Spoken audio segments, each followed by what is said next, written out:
Good morning. Let's talk about it. It's simple, right? Check it out, bro. This is what we're staring at about 4 weeks down the tunnel. 4 weeks down in the tunnel, the Philadelphia Eagles will come to Giants Stadium. A division title in their hands. Probably be fighting with the Lions still for the first seed in the conference. Maybe not. Maybe the Eagles drop a game somewhere. Maybe the Lions clinch that already. Either way, the Eagles are going to come to play that game because the Eagles will be all about embarrassing the Giants. But there's a bigger factor in that game. A nightmare on Elm Street looming at the Meadowlands. Barkley's on pace to maybe shatter the rushing record in NFL history. And he's going to have the very chance to do it against John Mara, Joe Schoen in the building, the New York Football Giants, and the Giant fan base, whoever shows up to that game. If I were you, I would stop showing up to games immediately. That's a different topic. I'd love to see this Saints game this Sunday where the stadium is completely bald empty. Completely empty. Don't go. Even if the tickets are free, don't go. Send a loud message to John Mara. The Saint fans won't be coming up from New Orleans into the cold. Maybe a few. Do not go to this game. Send a message to Mara. This fan base is completely finished. We're out until you do something real. Anyways, two factors here. Barkley could break the rushing title. They'll stop the game and celebrate it in Giants Stadium. And Joe Schoen's going to have to swallow that big fucking shit in his lips. You let the guy walk away when Mara begged you not to. Instead of continue building the O-line for this guy, who was supposed to be Barry Sanders, not only will that should get this regime completely fired. The Giants will be 2-15, their worst record in Giants history. I don't know how Mara brings these guys back. This fan base will not go for it. The media will not have it. And if Barkley breaks the record in Giants Stadium versus the Giants, every week we talk about how much worse it could get. You think we're at rock bottom?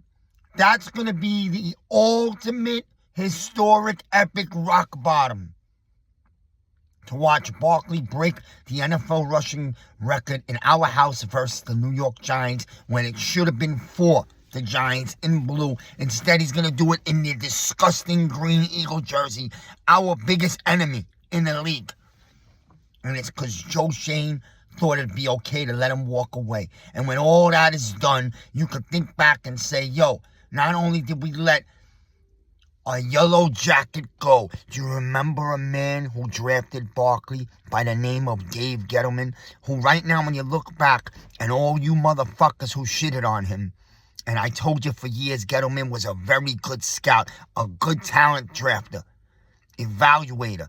Look at the players he's brought in here and look at the list of players that this guy Schoen has let out the door and never got anything back for any of them except for Leo Williams. Gettleman made a trade to bring in Leo.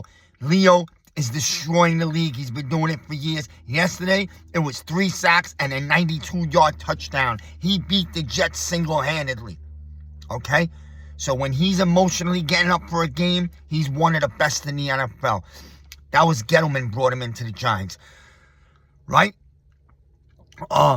Julian Love is born in Seattle. We got nothing for him. A Gettleman guy. Right? McKinney. We let him go for nothing. You got nothing for McKinney. He's the best safety in football. Barkley.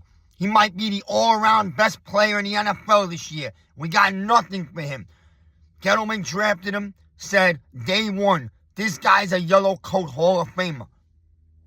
That's what he's going to be. Only it's not going to be in a Giant uniform.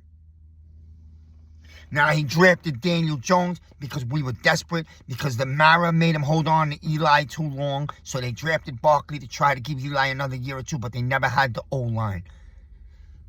Daniel Jones didn't work out here. We also never gave him a team. Again, never having a real O-line. Even this year, when Andrew Thomas went down, the O-line fell apart. Andrew Thomas, drafted by Gettleman. Dexter Lawrence, when he had the ball sack to trade Odell, who was causing nothing but disruption, he got a couple of picks, went out and drafted Dexter Lawrence. Now, he drafted a corner at the end of the first round, Baker. It didn't work out. You didn't know that this guy was going to get in trouble off the field. But that guy, for the last 2 seasons in college leading up to that draft pick, was the #1 lockdown corner in football, right? I believe from Georgia. So what are you going to do? He chose the right guy. He didn't know that he was going to fall apart off the field, hang out with troublemakers. Shit happens. Gettleman has done a job. You lost Hernandez to Arizona. Turned out to be a damn good guard once he got out of the Giants. Okay? Patience, development, things we haven't had here. That's not on Gettleman. That's on coaching. He gives you the apples. You got to shine them up. We had Zeitler in the house, one of the best in the league. Once again, we gave up easy early, let him go. Balling out, I think in Minnesota. Was balling out with the Ravens for the last few years. Ingram, a beast, a warrior. Coaching didn't know how to use him. Left, went to Jacksonville, had 2 good years, and I loved the fight in the motherfucker yesterday. You touch my quarterback, Ingram was the first one in there swinging, inciting the riot. Deservedly so. You don't hit my quarterback with a cheap shot. And, Ingram's a warrior, and he's an athlete, man, and he's a damn good tight end. All these guys, the Giants could have held on to, okay? Had patience. Developed. In 3-4 years, the team would have been like this. Right now, the Giants, I tell you, would be a 10-win team. And maybe Jones would have been better with a team like that. But that's not what happened. I just want people to know you poo-pooed on Gettleman, and you look back now and you realize he wasn't great with the cap, obviously. But his talent that he brought in here. And you got to remember, Gettleman was all over Herbert. And Gettleman was all over Parsons. Herbert would have been a giant if he didn't choose to go back to college for 1 more year. Misfortune and timing. And Parsons was going to be a giant because it was written on Gettleman's hand when he was about to go up to the podium when Mara said, hey, let's let Judge go get his apple. Judge was obsessed with Smith, right? We got screwed out of that. Ended up settling for Tony the Clown, who's turned out to be one of the worst picks in NFL history. I said it the day we drafted him. The Giants drafted a circus clown, okay? At that spot was 20, I believe, or 19 or 20. When we dropped back, I would have drafted Kwity Paye. But hey, all in the past. Joe Schoen, his seat should be on fire. You see it in his face. When the Giants go 2-15 because they're not winning another game this year, unless the Eagles decide to lay down and fuck us out of a draft pick, because the Eagles have been known to do that too. They think this type of way. They think ahead. Hey, let's stop the Giants from getting a top quarterback. Let's screw them out of a couple of spots. But I don't think that's going to happen this year because they got a bigger thing coming in to embarrass John Mara and the New York Football Giants by having Barkley win the rushing title in MetLife Stadium. And let me tell you something. They're going to make sure they feed Barkley the ball 35, 40 times that day. You'll see. He's going to ball out. And it's to stick it to us for letting this guy walk away. And we allowed him to walk away for free when we easily could have signed him. Or you could have tagged the guy and traded him to the Texans or a destination that you wanted to trade him to. You did not have to let him walk out the building knowing that he was going to take a nice little walk down the turnpike to Philadelphia. So he didn't have to uproot his family. Maybe part of that was the Giants being respectful to him. But at the end of the day, if you keep being the nice guy finishes last. And that's what continue happening to the Giants. They want to be the nice guy. They don't want to trade players at the deadline. They hold on to them. They let them walk and have a chance to go to where they want to go. And we end up being 2-15. The shitbag of the NFL. The trash can. Just throw your trash at us. Piss in the can. We are garbage. Shit has been ran terribly by Joe Schoen. He's had some nice picks. I actually like the guy. He's a good guy. But when you go 2-15 and watch what Barkley's doing in the league in your enemy territory that you allowed him to walk away for free for, that's enough for your ass to be gone. Dabbol, I don't think he's the worst coach. He hasn't worked out. Part of me looks at him like he's given up. I'm not even sure he wants to be here anymore. And his play calling is horrible. He's definitely not a play caller. And when you look at it now, some of the Blue Crew guys were right, like Lou, NYG, Pat, they've opened up my eyes somewhat here. It wasn't Dabbol that made Josh Allen. I think we all see that. It's Josh Allen that put Dabbol on the map, right? Pretty clear right now. Josh Allen is MVP of the NFL. The guy plays in a blinding blizzard and actually plays better than he would on a 70-degree sunny day. The guy is a beast. He's a winner. He's now got the entire game pat down.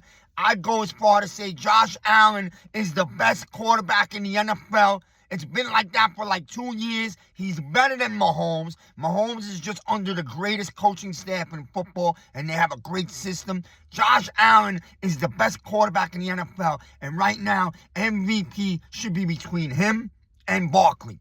Lamar Jackson are third in that list. The Bills, the Buffalo Bill train is roaring towards the Super Bowl. Sooner or later they're going to get theirs. And in the NFC, the Lions are a clear-cut best team in football. And you got to respect the Eagles. They're like right there. So we'll see what happens. Bottom line, man, there's no way this regime makes it through this, because there's no way Mara's going to be able to stomach what's coming down the pipe here at the end of the year. 100th year anniversary, 2-15, the worst record in Giants history. And Barkley coming to town with a rushing title knocking on the doorstep. And McKinney, candidate for Defensive Player of the Year, man. This is a disgrace. You allow all these players to go. If you kept them all together and you had patience and you blocked out the media and some of the fans, just stick the road with your guys, let them grow. Right now, the Giants, I think, would be such a much better football team than we see, obviously. I actually think they'd be a playoff team. But you let all these guys go, and you never get anything back. You don't amount picks to draft new young players. And here we are. So look, bottom line, man, there is even more darkness staring us down the pipe in Week 17. With Barkley coming in with a chance for the rushing title, it's going to be the ultimate embarrassment in Giant history. That would be complete rock bottom. Belichick's out there. I've been saying this for like 2 years. Belichick is available. Vrabel is available. Ben Johnson, if you want to go with the young guy, I'd rather not do that again. Pick up the phone, Mara, right now. Think about if the Giants lose to the Saints this Sunday. It's time to say goodbye to the entire regime. Promote Brandon Brown right away as GM, major connections across the league and college. He's the only reason Deion's allowing Joe Schoen to be there on the campus in Colorado. It's Brandon Brown. He has a rapport. You're going to have a top pick, which is very attractive for a coach. You're going to have about $70, $80 million in cap space. Okay? And you do got some young, talented pieces on this team. It's not a team that's completely burdened by nothing. Okay? You got the Dexter Lawrences. You got 2 edges. Kayvon's got to get better. You got some decent linebackers. You got some young corners. I still believe Banks is a very good corner. He's lost his way along with the entire team that's lost its way. When you're not playing for anything and there's no emotion, it's hard to get up and play football. You got a good safety in Newman. You have a decent O-line. You got to add a young tackle. Go find another guard. Keep stacking this O-line. You got a nasty, nice little running back. Go get another running back in this draft. A power back. Have a 1-2 punch. Find your quarterback. I'm not going to talk about what I would do in the draft. We'll get to that another day. There's different ways you could go.